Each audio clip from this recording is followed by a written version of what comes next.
Welcome to West Coast Gridiron. I'm your host, Coach Freeman, and today we are going over special teams football 101. When people think football, let's be honest, they think offense and defense. But if you are a true student of the game, you know that special teams is hidden yardage. It is the third phase of the game. It comes down to roughly like every 1/4 of a play because you're ending. Hopefully, your goals end somehow with a kick, and it's field position, it's momentum, it's sudden change. So today we're going to break down what special teams actually includes, key positions, some kickoff strategy, some punt structure, some field goals and PATs, some return schemes, fake kicks, and why special teams can and will often decide your championships. So let's go ahead and again, personally, I enjoy special teams. Special teams has been kind of a hidden gem for me. It was one of those things where early on as a coach, the head coach that I was under, Norm Ryan, way back in the day in 2010, he really liked throwing fakes on his special teams and doing something kind of funky with it. And that's kind of where I got inspired. Like special teams can be something that you can have a lot of fun with and you can get your players involved and have a lot of fun with. You can have a multitude of fakes, you can have a multitude of formations. And again, it's stuff to where you can fit it in. It takes anywhere between 5 to 10 minutes with your kids, but it's going to take an opposing coach a whole 30 minutes to an hour to go over with his team to be like, this is the formation they run. These are the possible fakes they could have. These are things that they can do out of it. We have to be prepared for it. And then here's the fun part. You just add a shift or a motion to it, and now it looks like something completely different. So little things that I've learned to make our teams a little bit more versatile is to have fun with special teams. And again, it's fun for us. It can be fun for your team, and it can be hell for your opponents because, again, they have to scheme it. They have to take time away from looking at your offense and your defense to put in some stuff for special teams. And coaches hate doing that. They hate taking time off of their offense. They hate taking time off of their defense. So let's dive in. What is special teams? Special teams refers to these units that handle kickoffs, kick returns, punts, punt returns, field goals / extra points. And field goals and extra points are similar in regard to your basic formation in which you're kicking out of is probably going to look the same. It's just a matter of the distance. So that's really the only difference between the two is obviously your field goals are going to take place anywhere from like 4 yards away from the end zone on out. And field goals are going to be right around that 2.5, 3 yard line right in there. So, I mean, that's really the key difference there. And so these plays are going to happen during your transition moments when a possession is going to change or when points are attempted. So the goal of a special teams is simple. If it's a punt or a kickoff, you're trying to win field position. You're trying to put your opponent in that spot. Like generally, if an offense is able to start from the 30-yard line, the -30 on up, they have a 1 in 5th chance of scoring. If they're beyond, if they're like the -25, the 20, the 10, that drops drastically. Again, you want to put them in positions where they have a limited time where they have to make long drives so they can score and then score when possible. Again, field goals, extra points, things like that. That's going to give you some kind of score, whether it's 1 point or 3 point. Prevent big returns on your kickoffs. So again, you're trying to win that field position, but you're also trying to make sure that your coverage team on your kickoff team gets down and prevents the other team from creating a big play and either getting a big return inside your plus territory, inside their plus territory, or possibly scoring on a kickoff return. So eliminate mistakes. And most games are going to swing on one of these plays. It could happen on a punt block. It could happen on a field goal block. It could happen on a big return. It could happen on a big field goal, or you could get a big punt return. So again, when a team is punting to you and you have your punt return team out there, which is usually at the high school level, majority of the time, it's your defense. And I'll say that a good chunk of these kind of fit together. So like, for example, your kickoff and kickoff return teams are going to be the most diverse teams where it's going to be maybe a little mixture of offense and defensive players. But kickoffs is probably going to be more defensive players. Why? They got to make open field tackles. They got to attack and leverage. So you're going to try and find your speediest, most tough, best tacklers. Kickoff returns probably going to be a little bit more offensive minded.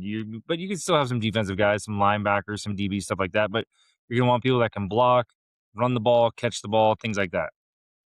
Punts could be a little bit of mixture. It might be a little bit of your offense, might be a little bit of your defense, kind of depends on coverage And then all that, how many fakes are you running out of your punt? Or are you just doing quick kicks and stuff like that, which we'll go over. And then punt returns, again, like I said, is mostly going to be just your defensive guys for the most part. You might sub in a returner, you might just back a kid off. Field goals is going to be primarily offensive, same with extra points. So you kind of group these things together when you do your practice plan. So like how I grouped it is like the offensive side, they were responsible for field goals, punts, and a little bit of the kickoff return. Defense was going to be in charge of your punt returns, your kickoffs, and then obviously all your blocks. So your field goal blocks, punt blocks, and all that. So key positions and key things where you can kind of group things together and let your OC or your DC have some say, and then help. If you're able to have a special teams coordinator, great. Then he can just pick the minds of your OC and DC. High school level, it's usually going to be, hey, offensive guy, you're also going to have these special teams. Defensive guy, you have these special teams. Or what I try to do as the head coach, a couple times I was the head coach, is I try to take the special teams and then just get their input. So they just had to focus on their offense and their defense, and I focused on the fun stuff, in my opinion, which was special teams. So, and you can go back and look at some of my other videos. I have some things on like a 2-punter system, a swinging gate system, and just some fun things to do, a 2-kicker kickoff system. So that I stole from and tweaked from a team out in Texas years ago. That was a fun one. In any case, segment 2, key special teams positions. We're going to get into that right now. So let's break down the core players. So you have the kicker or your place kicker.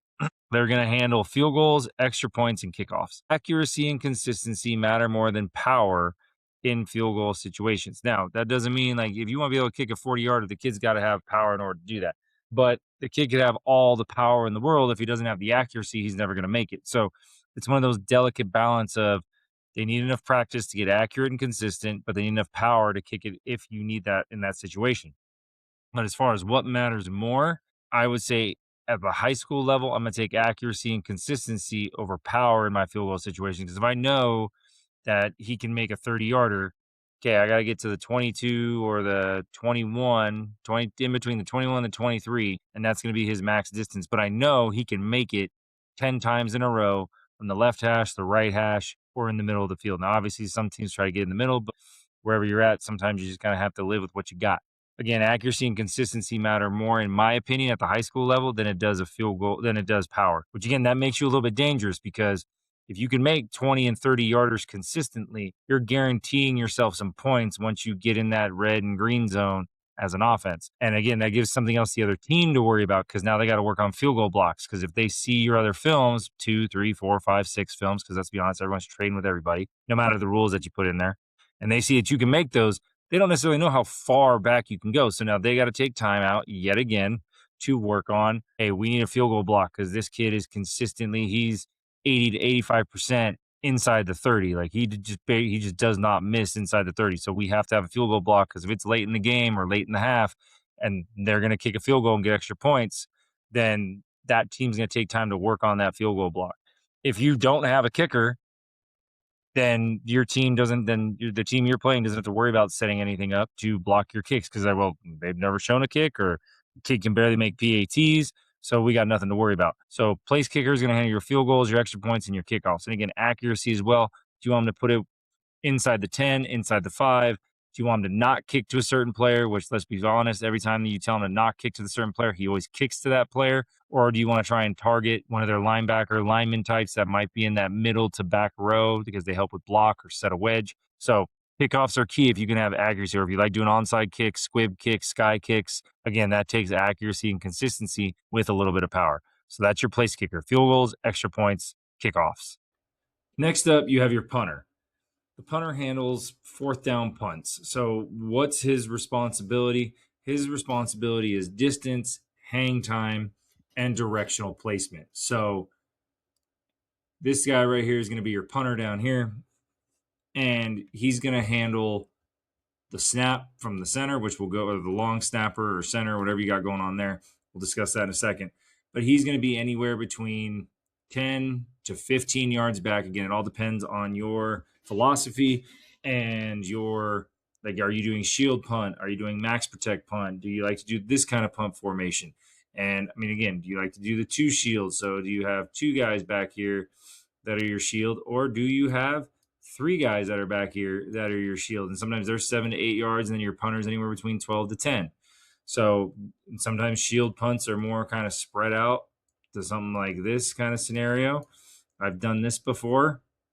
Again, I felt we had a lot of success with this, but again, shield punt something you can do, or are you more traditional and you like the, hey, let's condense everybody, let's have our two gunners and our two wings and things like that, which we'll get to again here in a minute. But or are you more like this where you have everyone kind of condensed, you have a personal protector based on the foot of the punter, and so on and so forth. But they're responsible for distance because, again, obviously you want to flip the field.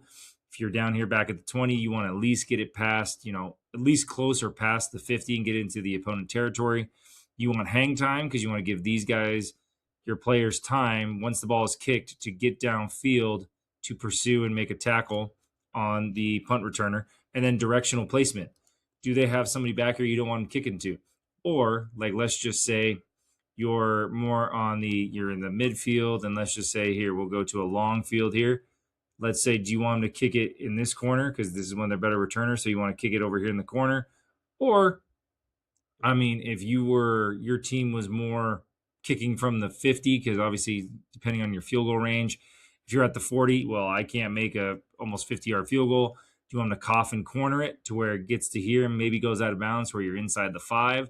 So directional placement is huge if you have a really good punter. And again, that takes a lot of time, a lot of practice, a lot of help with them, trying to teach them how to get directional, how to get hang time, how to get certain spins, knuckleball, stuff like that.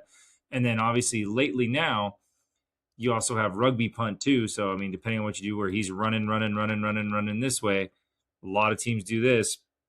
And then depending on, he has a two-way go. If everyone backs off and it's short, maybe he runs it and tries to get a first down. So you can turn this into an offensive weapon.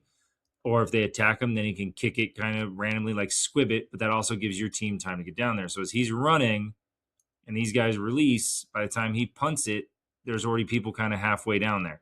So again, rugby style is another new thing that I've been seeing a lot more of lately. We did a little bit of it back in my stint a while ago. Tinkered with it a little bit, but couldn't really get the punts that we wanted. So we stuck more with our shield traditional punt. Did a 2-punter system for a little bit where a left-footed and right-footed kicker. That's really fun because then no matter which way the defense sets or however you want to do it, you can turn that into an option play. You can turn that into a reverse throwback play. All kinds of fun things to do there. So a good punter's job is to flip the field. So a great punter is going to pin teams inside the 10, depending on where you're at, and they're going to give you great hang time to get down there. So a good punter is going to flip the field for you. A great punter is going to pin teams where you want them. So this is a huge weapon for you in the game of field position. Now, I mean, there's some teams, especially at the high school level, they just never punt. They go for it because analytics tells them, hey, you're going to have, even on 4th and 8, you're going to have a better chance of getting that 4th and 8 than you are getting him to kick it inside the 10 or preventing a big return. So especially at the high school level, analytics, a lot of times you'll see that people go with, oh, well, we're just going to go for it, especially when you get past the 40. So when you're past your 40-yard line and you're kind of flirting with the 50-yard line, a lot of teams will just go for it, especially 4th and short, 4th and 5 or less. I see more teams going for that than punting it now just because they feel like they have a better shot of getting that. And that used to be like a big slap in the face of your defense where it'd be like, oh my gosh, you're going for a 4th down. You don't trust the defense. Now it's just like, no, we're aggressive. We're going to do our best to keep our defense off the field so they can feel rested. And we trust our offense enough to where we think they can get it. So, but I remember 10 years ago, like that was a slap in the face of the defense where they're like, how dare you? You think we can't stop them. So you're just going to go for it, not give us a chance to get you the ball back or get a turnover. Or that. Now it's more along the lines of we trust our offense and we want to keep our defense off the field so they're well rested so they can have better chances when it is their turn to be on the field. So little bit difference in philosophy that I've noticed has changed over the years. But in any case, your punter, distance, hang time, placement, flips the field for you, and hopefully, depending on where you're at, can pin a team inside, their 10, 15, or their 5, depending on where you want to be. The long snapper, going to be here on field goals, snapping anywhere between 7 to 8 yards. The most underrated but critical position probably on all the special teams that you have, because he's got to snap at 7 to 8 yards to your holder, which we'll cover next, or he's got to snap at 14 to 15 yards on punts. If the snap is off, the play is going to collapse. If that snap is too high or too low for your punter, it's going to be messed up. If that snap is too slow for your placeholder, it's going to throw off the rhythm of your kicker. So snappers, long snappers, don't want to have their name called on Saturdays or Sundays. If they're hearing their name on the TV or if they're hearing their name on the loudspeaker, it's because there's some kind of mistake. The snap was bad. Something happened in that regard. The holder catches the snap from your long snapper on PATs. He spins the laces, sets the ball for the kicker. Timing must be perfect. This at the high school ranks, most likely a quarterback or a backup quarterback. NCAA could be backup quarterback. You get to the NFL, I notice that usually their punter is their holder for PATs more often than not. Every now and again, you get a quarterback that does it or a backup quarterback, but I've noticed that a lot of the time the holder is the punter. And it kind of makes sense in a weird way because your kickers are usually hanging out with each other most of the time during practice, especially at the NFL level, and maybe even to some degree at the NCAA level. But high school, it's one of those things where the kickers, you may not have a set kicker. So it's like they're not really by themselves, or you don't have a kicking coach where all they're doing for an hour to 2 hours is kicking the whole time or working on different things. So it makes sense where you use your quarterback a little bit more because they have that relationship. Whereas when you get to the NCAA and NFL ranks, you could have a specific kicking coach, always have a special teams coordinator that's working on that stuff. So again, holder timing must be perfect. They got to spin those laces. When the PAT is probably the most complex play in football because it requires three people to make one thing work as far as the snap, the hold, and the kick.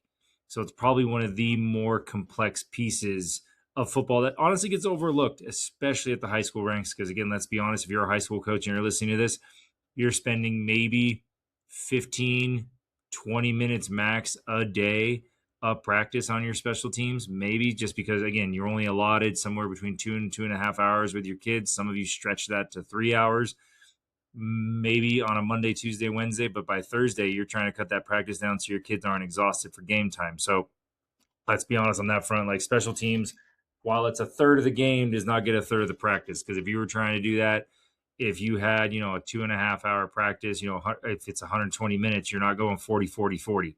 Like it's just not happening that way. So again, special teams usually gets that first half hour, last half hour, or middle half hour. So I always try to start with a special team, break it up with a special team, and end with a special team. So that way I get 3 special teams done in a day and then review the ones that really didn't catch through on the next following weeks. But that gets difficult sometimes when you're really trying to plan some stuff for Friday night. But again, it worked every now and again where we were able to do that. Sometimes it works, sometimes it doesn't. You have to figure out how to fit that in. But again, special teams is key, and that's probably one of the more complex things that gets overlooked. Your gunners, which are going to be on your kickoff team, they're, again, depending on how you set up your kickoff team, they're either going to be here or there. Some people use these as their gunners and they go straight, and then these are their safeties. Other teams will use these 2 individuals on the outside as their gunners, get straight down, and then they'll loop out the second player to be a safety. So you're going to have gunners on your kickoff. Primarily, they're going to have gunners on your punt team out here. So, and again, depending on what your formation is, your last guys on the outside are usually your gunners. On punt coverage, these are the speed players lined up. They're lined up wide. Their job is to beat blockers, get downfield, and be the first to attempt to make a tackle. They don't, sometimes you're putting your fastest guy down there, they're going to miss. They're going to, maybe not be your best tacklers, but you put them down there fast to offset the returners, maybe rhythm or anything like that. So your gunners, again, primarily for punt. You can refer to them on kickoff, but primarily punt team-wise, this is where you're going to find your gunners. They're going to be your widest guys. Now, depending on, again, what formation you run, if you're more spread punt kind of idea, again, you can still run it the same way. Your outside guys can still be your gunners, but you might have 2 people back here. You might have 3 people back here, but your last man on that outside is still going to be your gunner out there. It's just a matter of what you do with everyone else. Maybe you got a wing out here because you run rugby punt. Maybe you got 2 wings out here. Again, it all depends on what you want to do with those back 4. But in any case, these are usually, no matter what formation you run, those are going to be your gunners. That's just what they're going to be. That's what they're going to do. And their job is to get down there as quickly as possible, avoid blocks, and be the first to make a tackle. Your returners. So, again, kickoff returners, depending on what formation you run, this is a basic 5-2-2-2. Alignment, varies. Some people will put this group inside the hash, outside the hash, 10 yards, 5 yards, 15 yards. But essentially, these two guys are going to be your returners on punt return and on kickoff return. So these are your playmakers. They should be your best athletes. You want the ball in their hands, and their traits are they're going to have vision, ball security, acceleration, decision making. One mistake can cost you the game. One breakaway can win it. So these two gentlemen are highly valuable as far as being able to read the vision of the field, whether you're setting up trap blocks, kick out blocks, man-to-man blocks. Can they read it? And can one of these guys also lead block? Because whoever's not catching it is usually the lead blocker. So are they decent at blocking as well? Same thing on your punt return. Now, again, like I said, with punt return, it usually just ends up being your defense. So that's usually what it ends up being, and you might just sub one guy in. So that's one of those things of who's your best athlete. Sometimes it's your free safety. Sometimes, again, you got to sub somebody out to make that and get that taken care of. But again, your returners have to have vision, ball security, acceleration, and decision making, because they can. This is another hidden offensive gem. Because again, like I said, you get the 30 or farther, you are 1 out of 5 chance to score. So your percentages just go up the farther you're able to get closer to your other team's area and out of your negative area. So kickoff and kickoff coverage. Kickoffs start each half, and they also follow scores. So you're going to start the half with a kickoff, and then obviously you're going to have kickoffs every time somebody scores, whether it's a field goal or a touchdown, and then you're going to have it at the half. What's your objective of your kickoff team? So the objective of your kickoff team is to limit return yards. So their job is to get downfield as quickly as possible. So if they're kicking from here, their job is to get down here as quickly as possible to make a tackle, or, if it's a touchback, great. So force fair catches on punts. So again, if there's a way where they can just, wave their hand, catch it down here. So like if they're sky kicking and say you kick it to this, you think you got a shot here at this player, you sky kick it high enough, you want to force a fair catch, maybe force a fair catch here, create touchbacks, because then on touchback, especially at the high school rank, you still start at the 20, not the 25, or probably the 30 by the time the NFL's done with them. Hell, maybe at the 40. And then pin the opponent deep. So again, if you're able to kick a corner kick and get it into this area and have them try to return from there, now they're only working with a third, maybe a half of the field. If you kick it in the middle, they have all the field to work with. So you want to try and pin that opponent deep. Strategies include deep kicks, like we were talking about, anywhere inside the 10. Directional kicks, maybe you're trying to hit the 15, maybe you're trying to hit the 25 right in the middle because they leave a giant hole. Sky kicks, kicking it as high as you can. Now, the more height, the less distance. So you might be only sky kicking anywhere between the 35 to the 20, depending on the strength of your kicker. And then squib kicks, where it's almost like line drives, and you try to make them like knuckleballs and bounce all around, so it makes it harder for them to get. So coverage players, their job is to stay in their lanes, which again, depending on what you do with these two, his lane might be outside the numbers. His lane might be numbers and hash. His lane might be the hash. His lane might be 2 yards inside the hash. And these guys are usually what you refer to as your wedge breakers. They're your fastest, more toughest individuals. So as they're coming down the field, if there's any kind of wedge, their job is to blow it up. So again, that's just a generic piece. You can also do it differently where, for example, like I said, this guy might be your actual gunner and your inside guy might actually be your safety piece. And these are usually numbered either 1 through 10 or 1 through 5. But maybe he's the one who's got to go attack the outside shoulder of the running back, and he's going to loop out to between numbers and the sideline. Then maybe he's top of the numbers, maybe he's between numbers and hash, and maybe he's just inside the hash. But then these two guys are running down. So again, a lot of different ways you can run it. It depends on your personnel, your philosophy, what you want to do with the kickoff team. Like I said, there was a time I ran a 2-kicker kickoff system. So we had 3 guys back here at one point, and 2 of them were kickers, and this guy was the extra player, and we went based off of their leverage. So if he was kicking and he was kicking this way, then our joker would loop around and he would try to be the first guy down, and then we'd have 6 on this side. If it was the other way and this gentleman was going to kick, then as he would release, he's coming around and we'd have 6 on 4. So ultimately the goal was to have 6 on 4, and depending on how they pack their zones, we would do an onside kick, sky kick, or deep kick.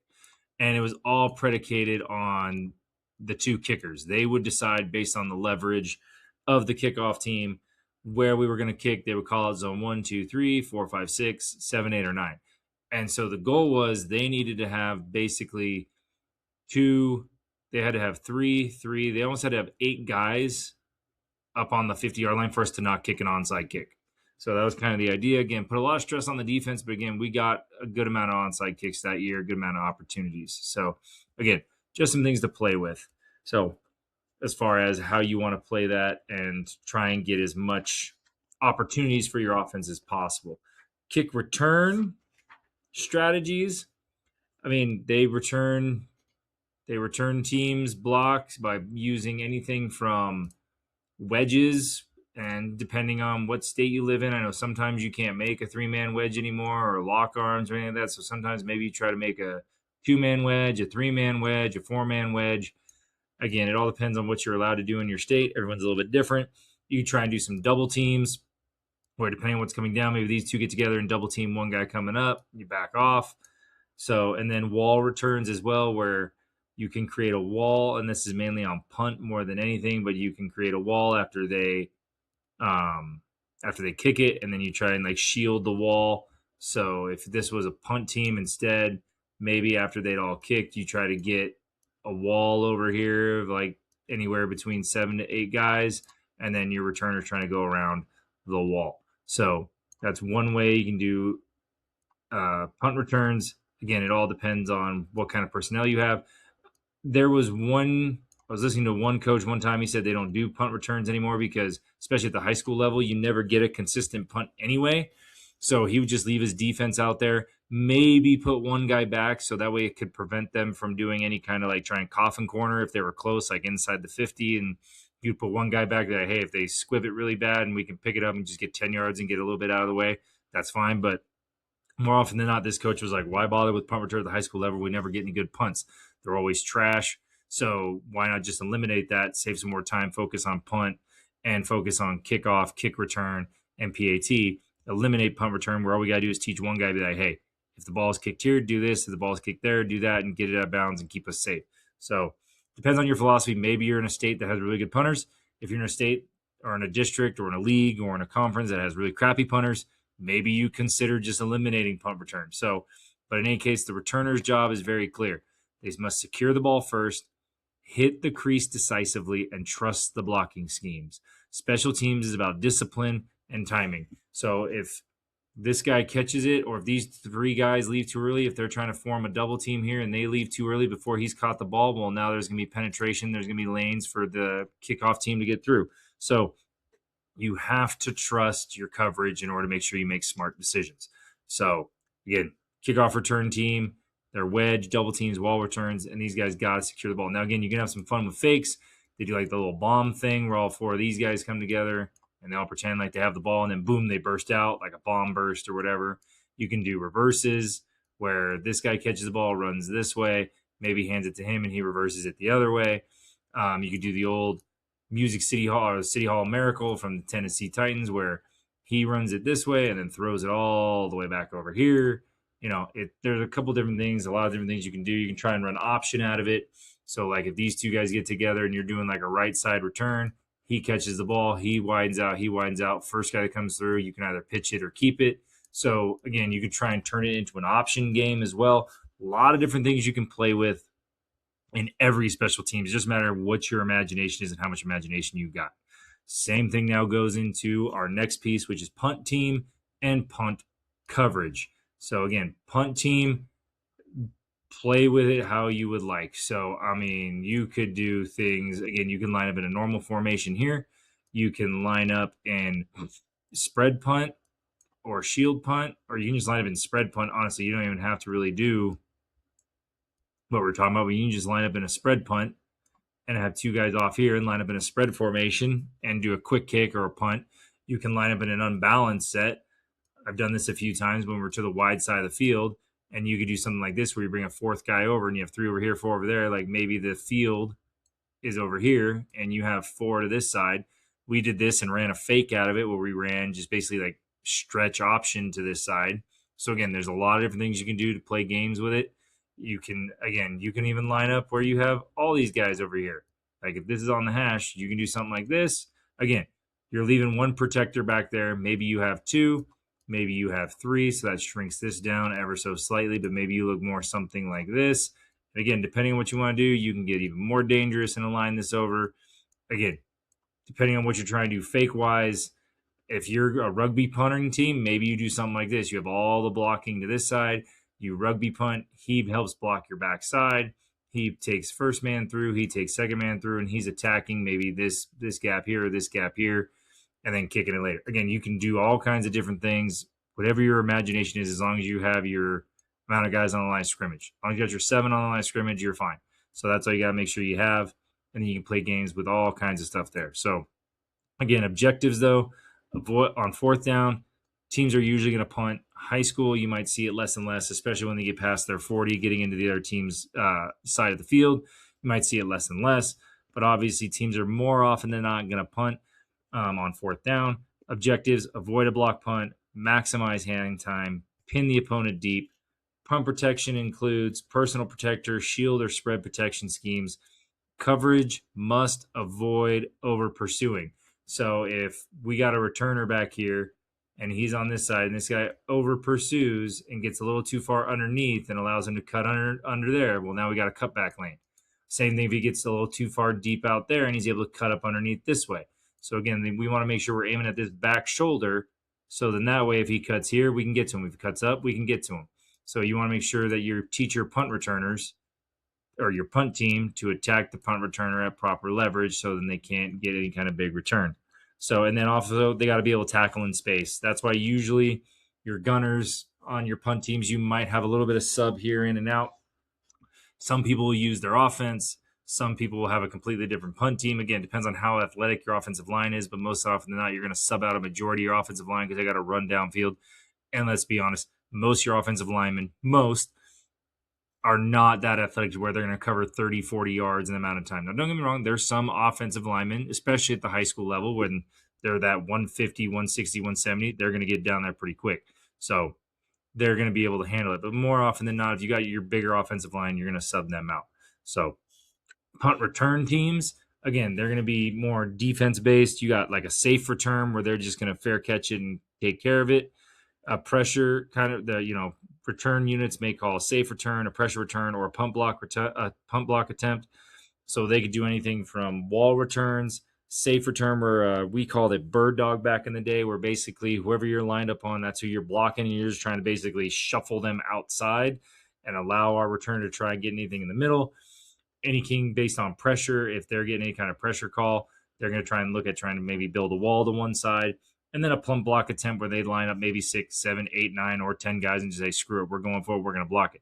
Sometimes the return team rushes 8, 9, trying to block it. That's a risk versus reward piece. Can your punt team handle that or not? Block punts are game changers. If you can block a punt, no matter where it is on the field, if you can block a punt, that is an instant game changer and is an instant demoralizer.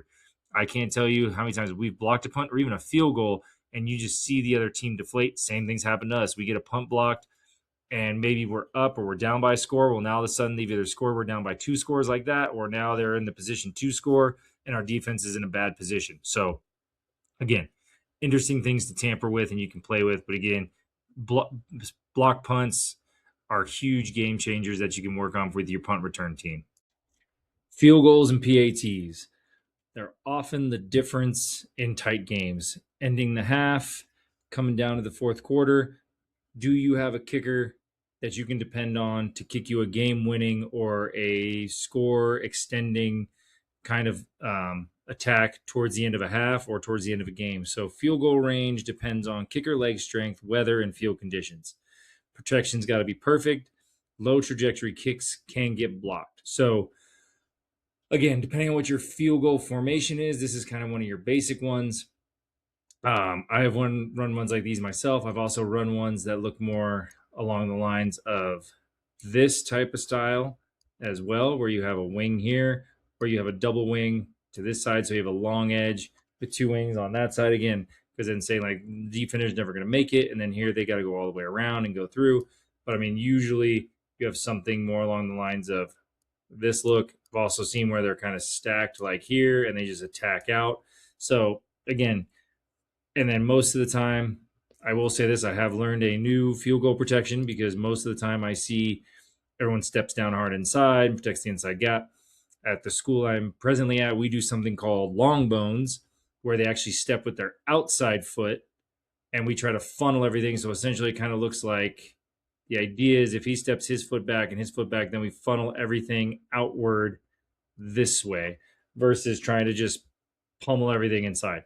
I mean, it's worked. It's been good. I've never seen it done before, but yeah. So instead of stepping with our inside foot and condensing down, we step with our outside foot and we step back behind the person next to us to the outside. We try to funnel everything to the outside. And then these three are obviously in charge of the two inside gaps. Center keeps his head down. These two guys plug their arms on the inside to help protect the kick. So, good. Protection's got to be perfect. So, you got to make sure you coach that up to take care of that. And again, I love having fun with this, and I'll get to it in a second because, again, there's a lot of different things you can do with it. And again, same thing with PAT. Your PAT and your field goal formation can be kind of the same now. I will say this, when it comes to PAT, that's when you're going to see most of these swinging gates. So you might see something kind of like this, where you have all these guys spread out way out here. You have one guy there. Same thing on this side. Might have something like this. So then that way it's like, okay, well, what's the defense going to do? You can run some kind of QB ISO thing, or you can throw some quick screens. I myself did something similar, except for I did something more along the lines of I did like a 4-pod system. So what I mean by that is we had this hash here. We had another pod here with the same thing, like a similar kind of dual screen. Then we had our single thread here. So right here, I have 4 different fakes just out of that. So we can do the little toss quick screen here. We can do a little toss quick screen there. We can toss, do any kind of ISO, or we can just go ahead and say, hey, we're going to throw a fade ball and go for it. Now, obviously, I've rocket motioned where he goes behind. We've orbited where he goes there and comes back. We do fly sweeps out of it. So, I mean, again, I have about 11 different fakes out of it. Again, it's fun. It's something entertaining. And then we can shift, obviously, into our field goal formation. So then that way everyone knows where they're supposed to go and everything's taken. So we can shift to this and then we can kick the ball. So, and again, I've also run the version where it looks like that versus the other way. We might shift to this year and have some fun with this little long edge here. And then maybe, because again, now you have 1, 2, 3 eligible receivers on this side if you plan out, because again, you go tackle over. So you have a tight end here. You have running backs and receivers on this side. So now you have 3 receivers over here. Plus you can run some kind of speed option. So you can have him catch it. And now you're running speed option this way. Reach, and block. Or you can even release him and throw the ball late if you so choose. So again, option pass, all kinds of fun things out of that. So play games with it. Have fun with it.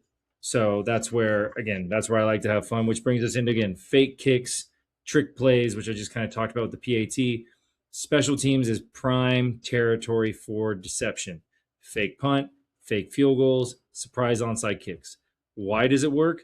Most players are in conservative alignments. Most players aren't in a alignment where they're going to just give you just kind of give you some kind of unconventional look to where you're going to automatically have leverage. So, and a lot of the times too, these things aren't practiced very often. So when you have 2 or 3 fakes or 4 or 5 fakes, like what I just said here with our little swinging gate system that we use, just for an example here, like if I show 1 fake 1 week, right? So week 1, we show the fly sweep fake. Actually, sorry, week 1, we show the fade ball, right? Okay, so all that week, they're talking fade. Well, then I bring the fly sweep look, and now we're running fly sweep. Well, now week 3, that team's got to focus on, hey, they run fade, they run fly sweep. Well, then I run the fly sweep, but then I throw a tight end screen back here. So now week 4, that team has to worry about tight end throwback screen, fly sweep, and fade. So by the time week 10 comes around, or 9, that opponent has to worry about 8 or 9 different fakes, which means how are you going to align to this formation? So it's perfect. Same thing when we did our punt, and I'll switch over to our punt. So when we did a punt like this, again, and we pulled a little scenario here where we lined up like this and the defense misaligned and I called a timeout. I brought it and I kind of like pretended to yell at the kids and I said, hey, line back up, shift back into it, see how they line up. And then we ran option to this side over here because what they do, they overloaded here. I said line back up in it and run speed option back to this route. So he down blocked first man, he down blocked first man. He looked for any spillage. And then we did a speed option with these two. We snapped it here and we went outside and I ran speed option to the boundary side. So again, you can do things like that. I said we had a 2-punter system at one point. So we had a look like this. So we had 4 guys in the backfield and we had a left punter and a right punter. So again, this was our left-footed kicker down here, and this was our right-footed kicker. So if we want to kick this way, we snapped to him. These two protected. He stepped up to be the personal protector to the outside if we wanted to rugby it. If we didn't want to rugby it, again, he just stepped out. These two condensed, basically to reform a new shield. So he condensed down, and he stepped up to protect, and then he went and kicked. So again, now out of this, we had any kind of option. So we go here. We could go option this way. And then we also did something like this where we did that. He stepped up, he rolled out, and then we had option pass to the other punter. So we had stuff like that. We could play games with any kind of trap play. So we ran just like some guard trap. So these guys all down blocked. He wrapped around, and then he let up the hole, kind of like a little bit of a power game, and ran power out of it to some degree. So a lot of different things that you can do to have some fakes. Like I talked about with our kickoff, we did a 2-kicker kickoff. I talked about that already. But again, be creative, play with alignments, try to find numbers, grass, and leverage, and try to find a way to get your team in the best position. Again, these are fun for them. When you do gadget plays, trick plays, whether it's offense or special teams, the kids just have fun because you get to be creative. And sometimes they come up with ideas and they'll tweak some things for you. And but hey, let's do a double reverse pass or let's do this and that. And it's like, oh, okay, fine, let's have some fun with it. So they come up with some ideas that you can use from time to time to let them be a part of that process. So coaches usually call fakes when momentum is needed, defense overloads, and it's a high leverage moment. Now, as an OC last year and this year, I'm trying to plan to where I'm going to pull out one fake somewhere in between the beginning of the second, end of the third. I don't like doing it in the first because we're trying to build our momentum. And I don't like doing it in the fourth right now just because of, in my head, I'm like, either the game is tight or it's run away far enough to where I don't want to show anything. So in between that second and third quarter, start of the second, end of the third, that's where I'm going to probably unload, if I'm going to unload a fake at all. I will use a formation in the fourth quarter, same in the first. I might come out with some kind of unbalanced look to get them to burn a timeout and come back to it later. But I'm not going to risk running a play if I don't think it's the right time. So again, little things to tinker with and play with, be creative, have fun with it. So overall, fakes, trick plays, the goal is to get field position and hidden yardage. Here's what fans are going to overlook. Starting at your own 15 versus your own 35 is a huge difference. Over the course of a game, 20 extra yards per drive is going to add up. That's hidden yardage. Special teams controls that. So average starting field position, net punt average, touchback percentage, return efficiency, championship teams dominate the hidden yardage. And again, that's what a casual fan's not going to see. So special teams requires selflessness, physicality, attention to detail, and discipline. Oftentimes, starters don't play every special team snap, but the best teams treat it like a priority, not an afterthought. So you'll see teams like, we'll play the best 11 on our special teams. A long time ago, there was a thought process of, your bench warmers, your water kids, you tried to get them in on special teams. Now it's, they got to earn their spot to get on there. So you want to play your best 11, because if you put your players that aren't very good on offense and defense, or maybe miss a bunch, and you keep them on there because football, they need football more than football needs them, but they don't really pay attention, that's going to put your team in a deficit. So now it's no. You want to earn your spot? We got 33 starting positions. We got 11 on offense, 11 on defense, 11 on special teams. So, and you can make that even further, because you could say there's 11 on punt, 11 on PAT, 11 on kick return, plus 11 on O, 11 on D. Because like I said, punt return is pretty much your D. So, I mean, when you look at it that way, you could have anywhere between 33 starting positions to 55 starting positions, depending on how you want to pitch it to your players. So, the best teams will treat it like a priority, not an afterthought. Coaches say you can't win without offense, you can't survive without defense, but you can't control the game without special teams. So, late game examples, some situational awareness, up 3 points with 30 seconds left, kick deep and tackle. Down two with seconds left, onside kick. So, pinned inside your 5, avoid disaster, secure the snap, and flip the field. Special teams magnifies those pressure situations. So, and again, some of you might argue, well, no, I'm not going to do that on that down and distance. I mean, everyone's a little bit different, but those are just some easy examples that you can go by and kind of look at. So, to kind of wrap things up with special teams, when you watch a game, don't tune out on the kicks. Watch for lane discipline, gunner releases, blocking leverage, protection integrity. Special teams is where discipline meets explosiveness. It's the third phase, it's hidden yardage, and it will win championships. Thank you for listening. I've been Coach Freeman. Thank you again for listening to West Coast Gridiron. Remember, effort, discipline, execution.